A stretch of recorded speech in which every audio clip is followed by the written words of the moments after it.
Capítulo 9, diz assim o versículo de número 1, assim diz a palavra do Deus Todo-Poderoso.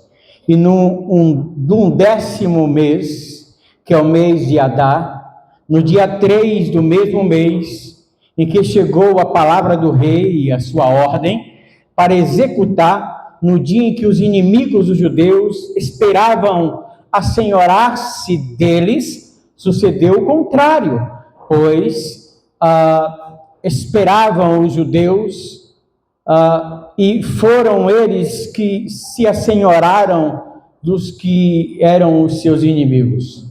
Porque os judeus, nas suas cidades e em todas as províncias do rei Assuero, se ajuntaram para pôr as mãos naqueles que procuravam o seu mal, e ninguém podia resistir, porque medo deles caíra sobre todos aqueles povos. Senhor Deus e Pai, é no nome de Jesus que nós te louvamos, nós te exaltamos, nós glorificamos o teu santo nome. A nossa oração é sincera, Pai amado, diante de ti, sempre repetimos com temor, nos confronta com a tua palavra.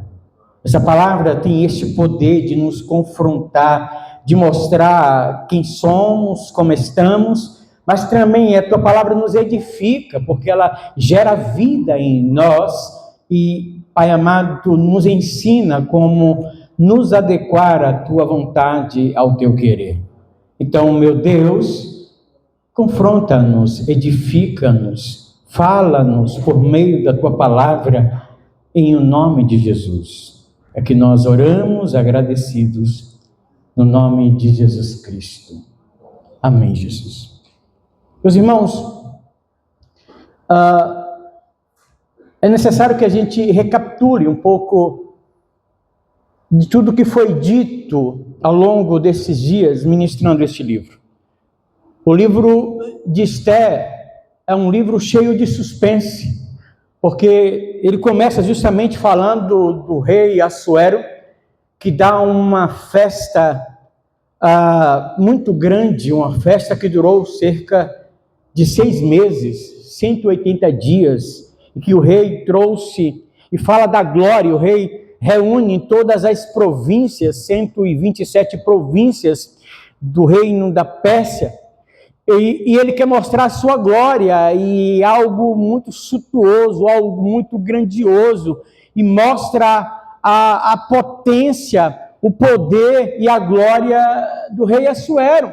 E essa festa dura, então, 180 dias, e ela tem, então, várias etapas em que todos os príncipes de todas as províncias vêm, e o rei começa a mostrar o seu reino, a sua grandeza, a sua majestade. E depois também tem um período da festa, que é com todo o povo participa daquela festa. E logo naquela festa, aquele rei tem o propósito de também expor, como que fazendo parte da sua glória, como que fazendo parte da sua conquista, convoca a rainha Vasti para que também seja mostrada em sua beleza, usando apenas a coroa real para mostrar a sua grandeza. A rainha, obviamente, então a gente já tem um suspense aí, a gente vê que a rainha se recusa a ir àquela festa, e a gente fica perguntando o que será da rainha Vasti. Ademais, nós vemos uma espécie de concurso de Miss, em que várias moças dessas 127 províncias são sequestradas, são tiradas das suas casas, e elas têm que vir para o harém do rei, e elas devem passar por um tratamento de beleza, e eu estou sendo muito moderno, dizendo que tem que passar por uma espécie de spa, se preparar para mostrar a sua beleza para o rei, e o rei, dentre estas moças, escolheria alguém para colocar no lugar da rainha Vasti. E fora escolhida, então, Esther, ou Radassa, o seu nome judeu. E essa moça, então, é escolhida e ela então não é orientada pelo tio a não revelar a sua origem, nem a sua parentela, e logo mais no capítulo 2 nós temos então o rei exalta um tal de Amã, que era inimigo do povo de Deus, e todos devem se prostrar diante daquele homem, e Mardoqueu, judeu, se recusa a fazer tal reverência, prestar tal reverência, reconhecer a autoridade daquele homem. Aquele homem, então, cria um ódio muito grande de Mardoqueu e propõe no seu coração acabar com a vida de Mardoqueu, mas ele acha que isso não é o suficiente. Mais do que matar Mardoqueu, ele quer eliminar, destruir todos os judeus em todas as províncias do reino da Pérsia. E a gente vê o capítulo 2 e entra pelo capítulo 3, capítulo 4, perguntando o que vai ser de Amã, o que vai ser do povo de Deus. Capítulo 5, a gente começa a ver Esther, então, preparando um jantar, Esther chamando o rei, entrando na presença do rei, e a gente pergunta o que vai ser, o que vai acontecer com Esther, e a gente vê a mão de Deus ir conduzindo tudo. A gente vê um rei que tem uma insônia e de repente vai para a sua biblioteca real e alguém traz um livro, e não um livro qualquer, traz um livro que conta os atos e as conquistas do rei, e de uma maneira assim misteriosa, ou de uma maneira de suspense também, e a gente vai lendo isso, a gente vai entendendo e vendo a mão de Deus, a soberania de Deus conduzindo todas as coisas, e aquele rei vai ler exatamente em um trecho que é lido para ele, em que Mardoqueu descobre algo que está sendo tramado contra o rei, que querem destruir, querem matar a vida do rei, e Mardoqueu então livra o rei, Mardoqueu então age em favor do rei, aquele rei então sobrevive, os inimigos são presos, e a gente então vai vendo o agir de Deus, e isso é revelado depois, e Amã então, que está planejando matar Mardoqueu, é morto na própria forca, e a gente vê o Deus soberano cuidando do seu povo. E é um livro que a gente percebe a falta da citação do nome de Deus. A gente não vê nenhum milagre explícito, nenhuma intervenção sobrenatural de Deus escrito. É um livro que simplesmente oculta Deus, mas não nega a presença e o agir de Deus em favor do seu povo. Obviamente, aí a gente já aplica, antes de chegar no capítulo 9, a gente aplica que, embora Deus muitas vezes esteja oculto em situações da nossa vida, Ele jamais nos deixa só. Ele está no governo das nossas vidas, e Ele sempre age com sua soberania para livrar o seu povo, para livrar e conduzir aqueles que lhe temem e que lhe buscam.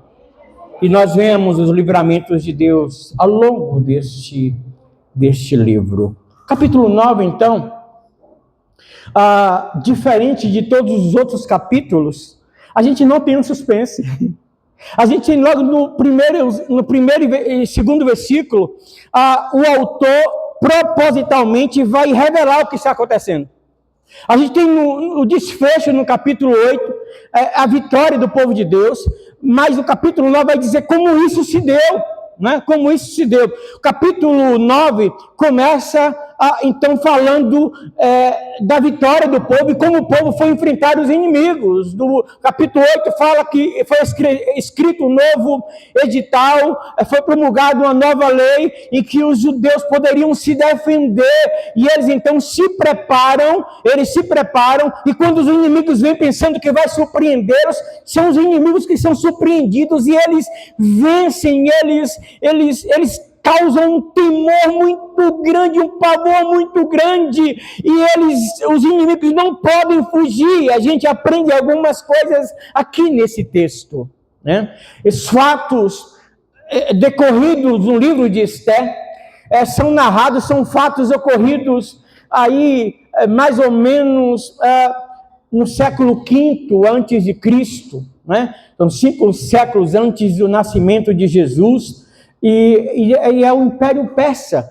E a gente vai ver aqui, e a gente vai lendo esse livro, e a gente vai perguntando, onde é que Deus está? Onde é que Deus está? A gente vai lendo este livro e a gente vai perguntando onde é que Deus estava?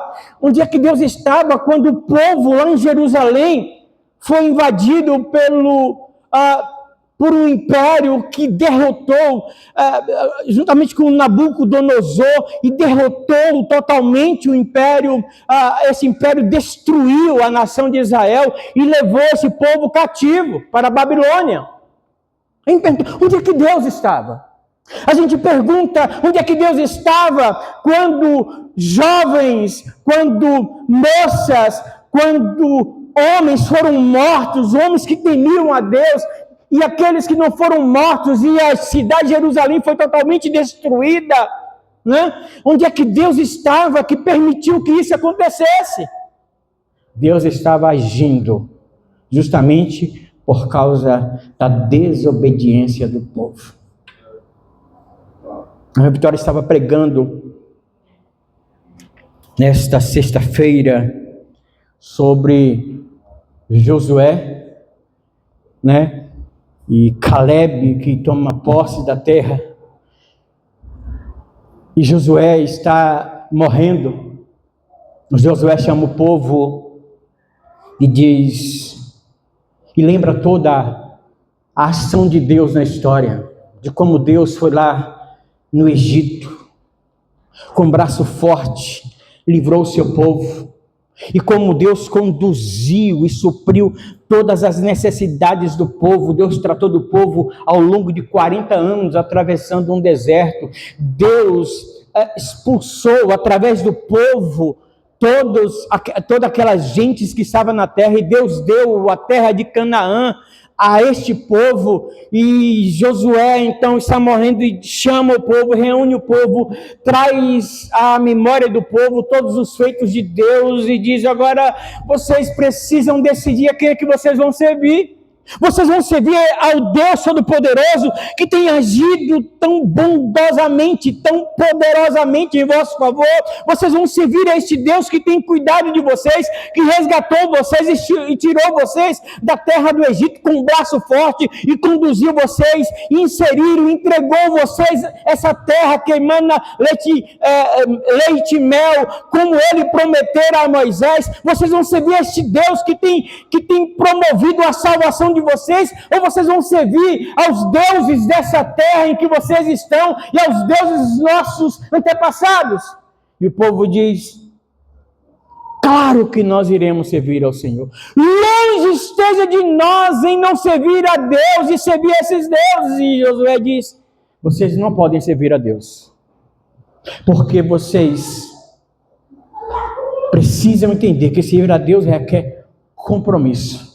Porque se vocês romperem com o compromisso com Deus, Deus permitirá que vocês sejam destruídos, vocês sejam levados cativos, vocês sejam envergonhados. Se vocês não honrarem a Deus, não forem fiéis a Deus, a promessa de Deus é que vai cuidar de vocês, mas vocês vão sofrer as consequências das escolhas de vocês. De forma alguma nós serviríamos ao Senhor. Quando começa o livro de Juízes, o povo está fazendo exatamente o que Josué falou.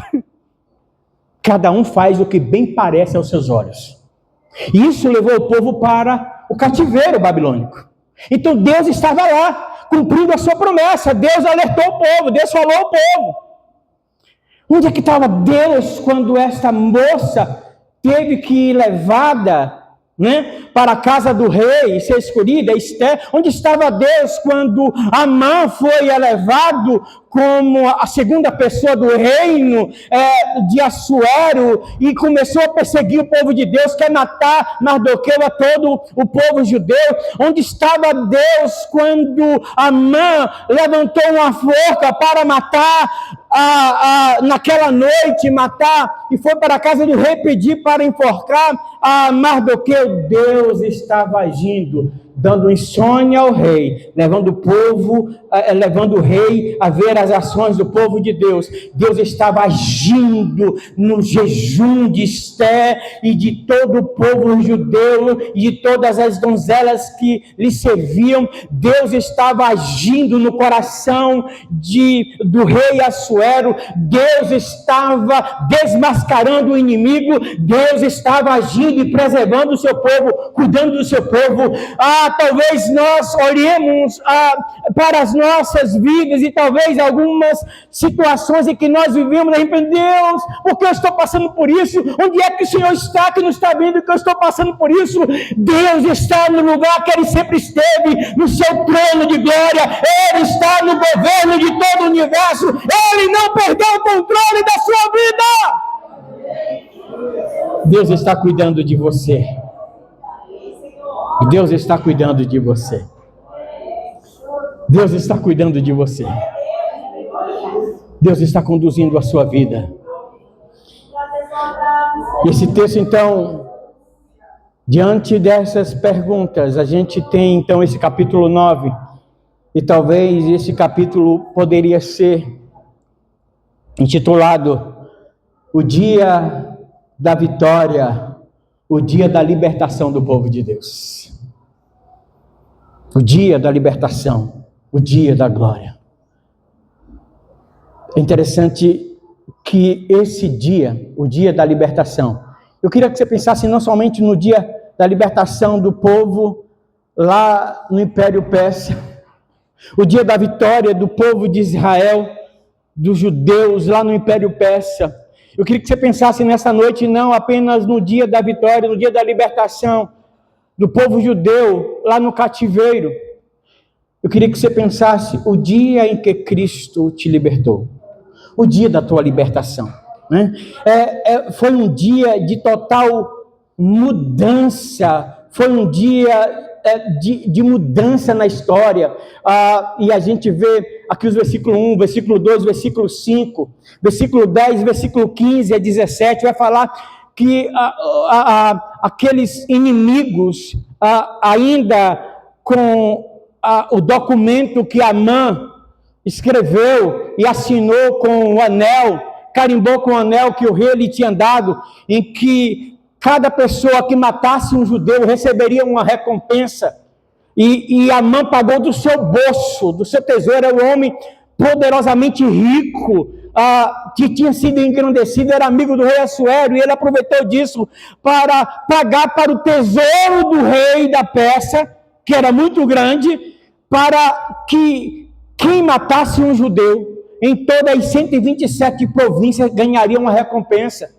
E então essas pessoas, esses inimigos do povo de Deus, foram querendo assenhorar, pegá-los de surpresa, tomar posse, prender e matar os judeus. E eles é que foram surpreendidos, porque Deus já tinha mudado, Deus já tinha dado uma palavra, um veredito de libertação, e eles foram poderosamente abençoados por Deus, e os inimigos foram todos surpreendidos. Meus irmãos, havia contra nós um edito de morte, que foi escrito lá no Éden, quando o homem pecou.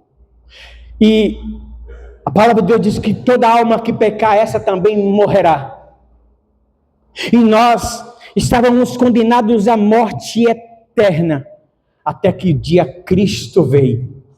Cristo veio, e esse edito, esse documento, esta lei que não podia ser promulgada, que não poderia ser rasgada, que não poderia ser cancelada, a menos que alguém pagasse por ela, a menos que alguém assumisse o lugar. Jesus assumiu, e ele pegou a nossa dívida e cravou na cruz do Calvário. E o inimigo, e diz a palavra do Senhor, vai revelar que Paulo vai perguntar em Romanos: onde está a morte, o teu aguilhão? Onde está o pecado, a tua vitória? Onde está o pecado, a tua vitória? E diz que tragada foi a morte no poder de Jesus, porque Jesus morreu e ressuscitou, e toda da nossa dívida foi cancelada e o inimigo da nossa alma foi surpreendido. Quando vem com fúria pertinaz contra nós, ele não pode fazer mais nada contra nós, porque nós já o surpreendemos pela morte e o sacrifício de Jesus.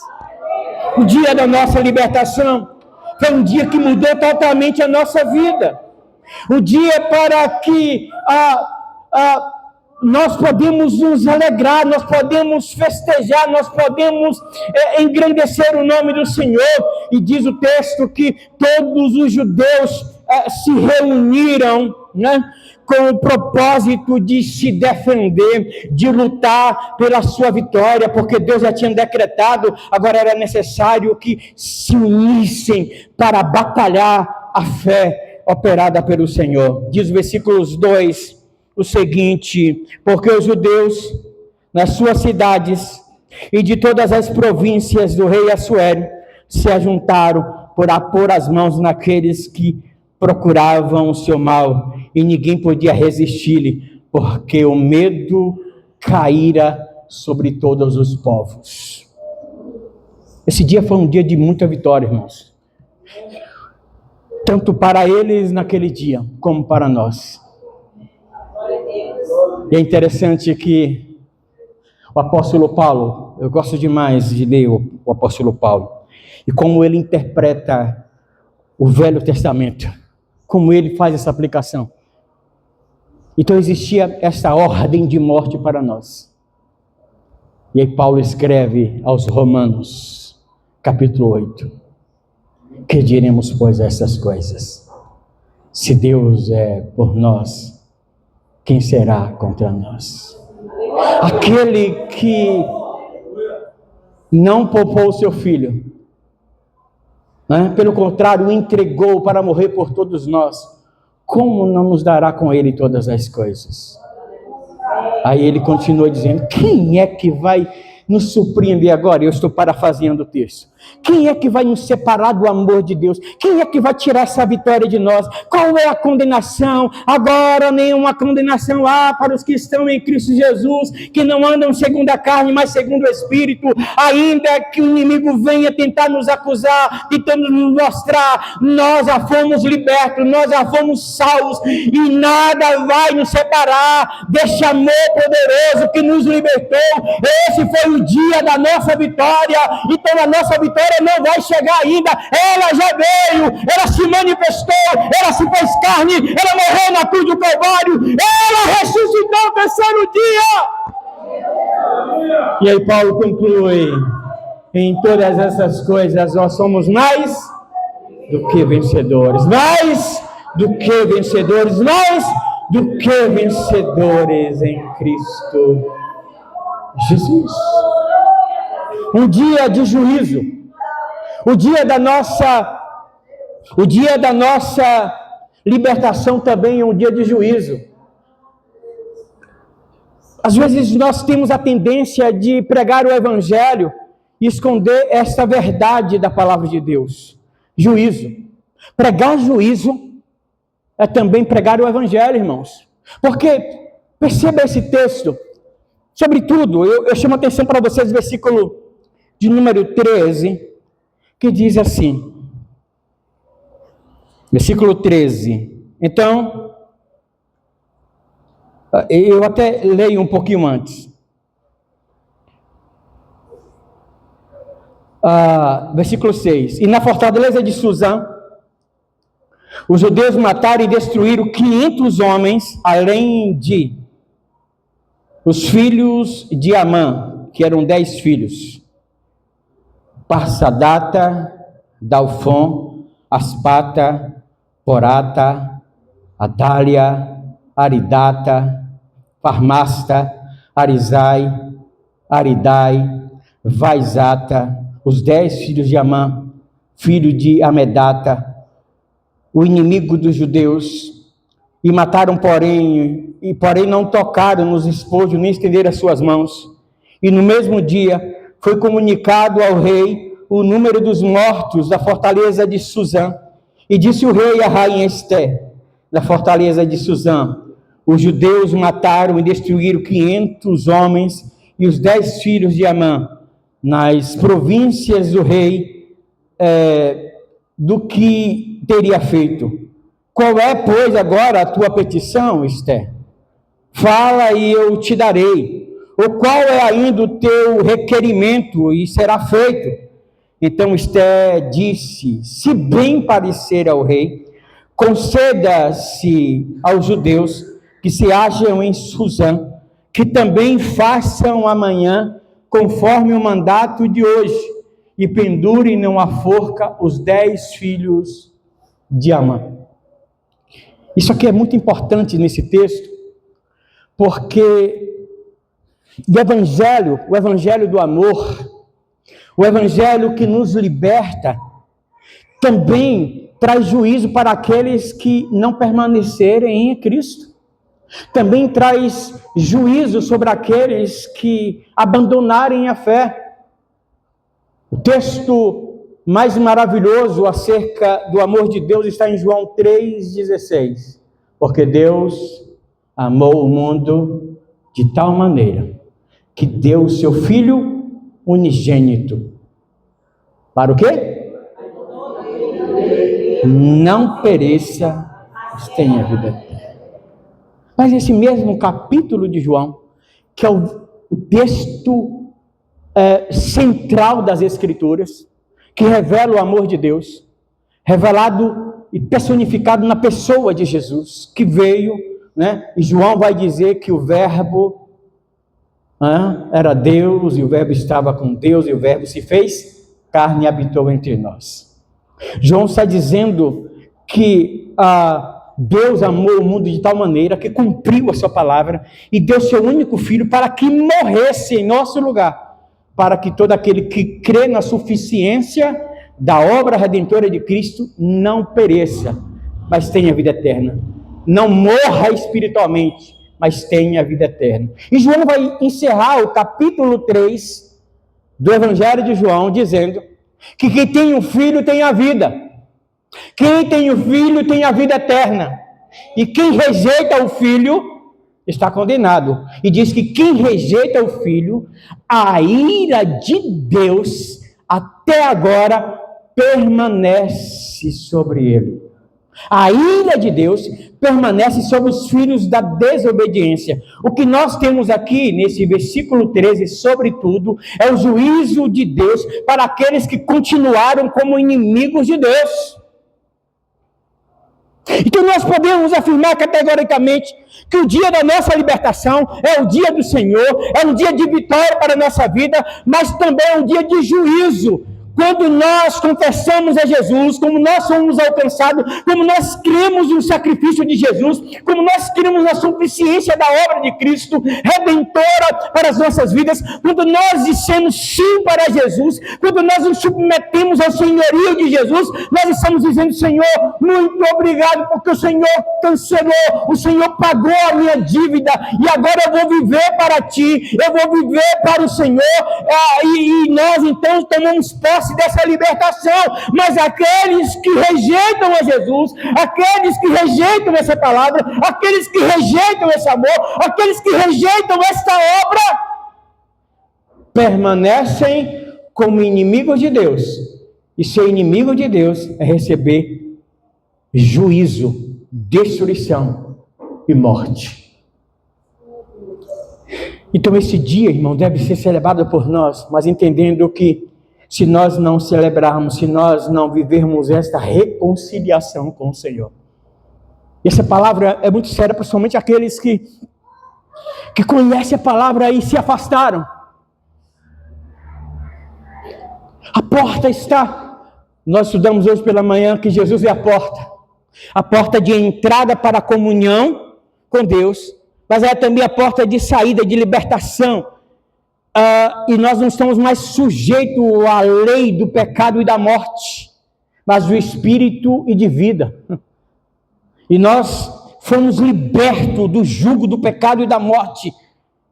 E aqueles que saem e não passam por essa porta que é Jesus, o caminho, a verdade e a vida, eles não passam, e eles não têm pasto, eles não têm vida eterna, mas juízo. está sujeito à condenação.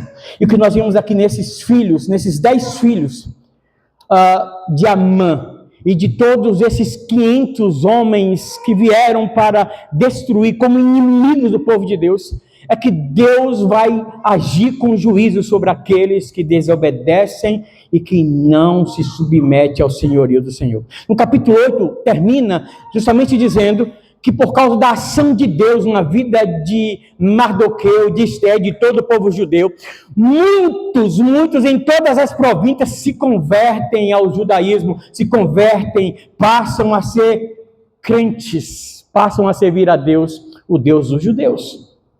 Mas esse dia também, eu já estou encerrando, o dia da nossa libertação deve ser um dia de festa de gratidão. Festa de gratidão. Versículos 17 a seguir vai dizer o seguinte: e sucedeu isso, que no dia 3 do mês de Adar, deixa eu fazer uma observação aqui, o dia 13 do mês de Adar, do 10º mês, o dia 13 do 10º mês foi o dia que Amã definiu naquela lei em que os inimigos de Israel viriam e mataria todos os filhos de Israel.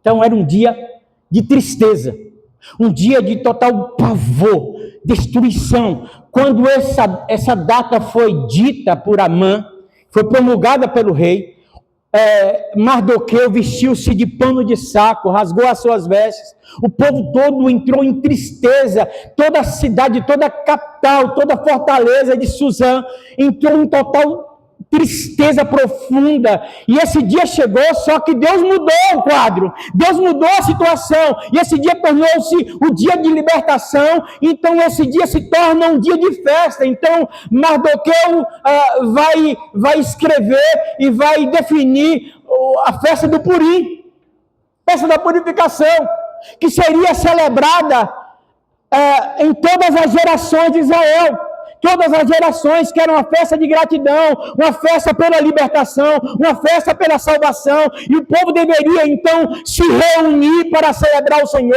o povo deveria estar em comunhão, e então atender os mais necessitados, e ter as suas porções, e mandar para aqueles que não tinham, e compartilhar. Era uma festa de celebração, uma festa de comunhão, como deve ser a festa todos os dias do povo de Deus que se reúne neste lugar para celebrar a Deus que nos salvou. Nós estávamos condenados ao inferno, mas um dia Jesus veio e mudou aquele dia de derrota e de tristeza em alegria, em vitória, e nós devemos celebrar com gratidão. E eu chamo a atenção aqui para isso, porque lá no capítulo 1, quanto tempo durou a festa do rei Assuero?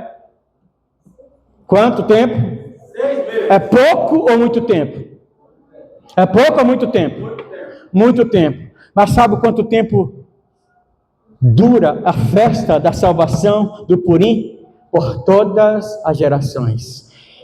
E aí a gente canta meu povo, alegra meu povo, que a festa não vai acabar quando terminar na terra, continua no céu. A nossa festa é muito maior, festa da salvação. A nossa festa é muito maior, festa da libertação. Quando nós não celebrarmos mais aqui, reunindo os irmãos aqui no domingo para celebrar o Senhor, é porque nós estaremos lá no céu, celebrando diante do Deus vivo e todo-poderoso.